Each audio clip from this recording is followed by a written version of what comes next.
नदीम साहब, मैं ये भी जानना चाह रही थी, जिस तरह से मुख्तलिफ टॉपिक्स पे मुख्तलिफ इशूज़ पर हम गुफ्तगू कर रहे हैं, बहुत सारे पॉइंट्स हमने रेज़ किए हैं। एक बड़ा नैरेटिव भी देख लें या ट्रेंड कह लें इसको, पॉपुलिज्म का। चाहे आपके पास नॉलेज है नहीं है, चाहे आप अहल हैं नहीं है, लेकिन अगर आप यूथ में पॉपुलर हैं, अगर आप एक्टिव हैं सोशल मीडिया पर, अगर आप अपनी कैंपेन बहुत ज़बरदस्त तरीके से चला सकते हैं इंटरैक्ट करते हुए, तो आप बहुत ज़्यादा हिट हैं, बहुत सुपर हैं और लोग आपको बहुत ज़्यादा जज करते हैं, जजमेंटल होते हैं। प्लस ये कि फिर वो आपको वोट करना भी चाहते हैं। यही हाल हमारे पाकिस्तान का भी है। अगर हम पाकिस्तान की सियासत की एग्जांपल ले लें, so what do you think कि ट्रंप पर कितना ज़्यादा बिलीव करती है जो वहाँ की यूथ है, क्योंकि यूथ भी एक बहुत बड़ी तादाद में वहाँ पर है, उसको भी हम नहीं निगलेक्ट कर सकते। ये बहुत अच्छा क्वेश्चन आपका, वेरी इंपॉर्टेंट। लेकिन इसमें मैं आपको पहले थोड़ा सा, अगर मुझे इजाजत दें तो मैं थोड़े से फिगर आपको बड़े इंटरेस्टिंग फिगर बताऊं। Sure.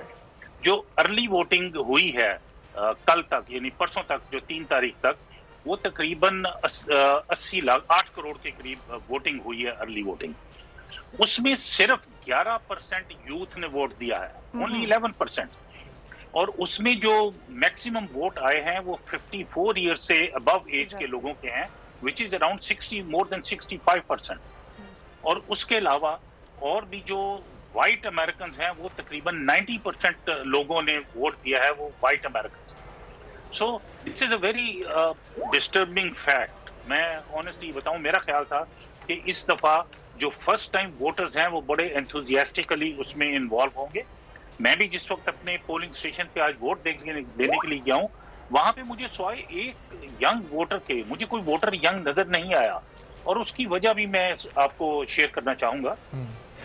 उसकी वजह यह है कि ये जो फलस्तीन की जंग में जो यूथ है, सिर्फ मुस्लिम यूथ नहीं, अमेरिकन यूथ ने भी बहुत स्ट्रांगली प्रोटेस्ट किया है। स्टूडेंट्स ने यूनिवर्सिटियों में, कॉलेजेस में इस वॉर के खिलाफ, फलस्तीनियों के जुल्म और तशद्दुद के खिलाफ बहुत स्ट्रांगली उन्होंने प्रोटेस्ट किया है। अब प्रॉब्लम उसमें ये हुई है, जो मेरी राय में, कि चूंकि अमेरिका में नेशनल लेवल पे कोई मुस्लिम लीडरशिप एक्टिव नहीं है।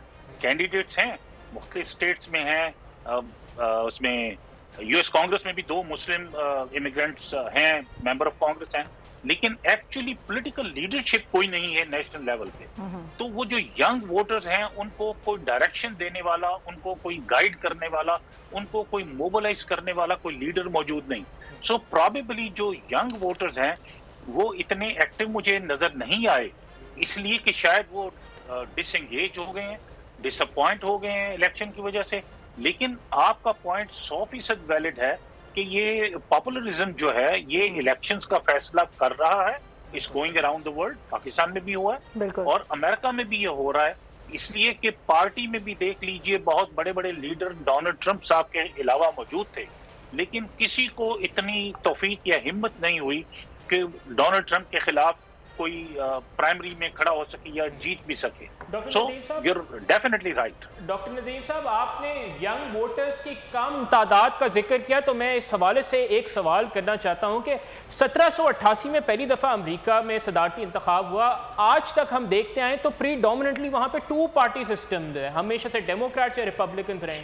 तो क्या ये 2 पार्टी सिस्टम्स का मौजूद रहना, is it one of the reasons के why Americans are now disappointed या नाला हैं अपने सिस्टम से? जी, पहले तो मैं ऑनेस्टली आपको माजरत करना चाहूंगा, मैं 1788 में नहीं था। तो उस इलेक्शन के बारे में मैं आपको कुछ नहीं बता सकता। लेकिन आज के इलेक्शन में आपकी बात बिल्कुल बजा है। एक तो चूंकि दोनों पार्टीज का जो प्रो इसराइल उनका स्टैंड था, उसकी वजह से भी मैं समझता हूं कि जो यंग वोटर्स हैं वो डिसएंगेज हो गए हैं, डिसएनफ्रेंचाइज हो गए हैं।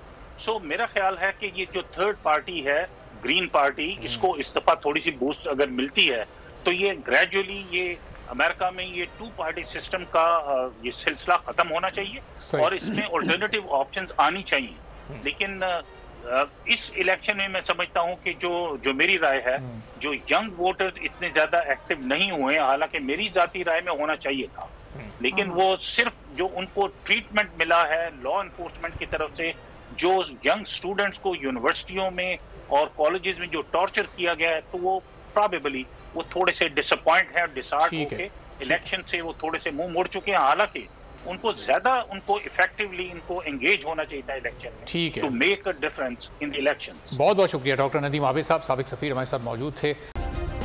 सब्सक्राइब करें और बेल दबाएं ताकि कोई खबर रह न जाए।